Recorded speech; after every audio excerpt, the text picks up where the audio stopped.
umaga, tiningnan ang presyo. Mga bigas at kanin, lalong lumalaki ang halaga.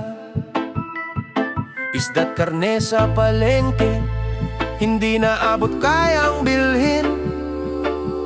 Ang budget sa pitaka, unti-unting nauubos na. Pumunta sa gasolina para makapunta sa trabaho. Ngunit ang presyo ng langis patuloy na umaakyat.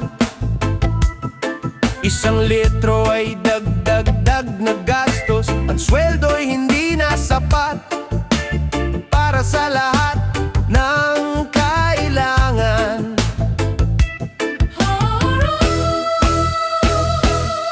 Ang pag-akyat ng mga bilihin laging tumataas.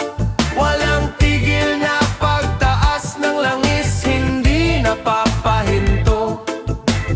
Bakit ba ganito ang mundo natin ngayon? Kailan ba tayo makakaramdam ng ginhawa?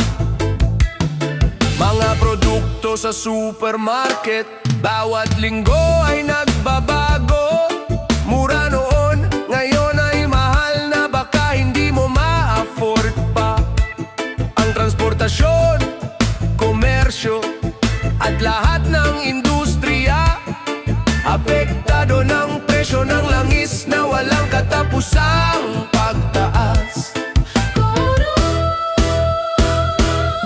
Ang pag-akyat ng mga bilihin laging tumataas. Walang tigil na pagtaas ng langis, hindi napapahinto. Bakit ba ganito ang mundo natin ngayon? Kailan ba tayo makakaramdam ng ginhawa? Kailan pa?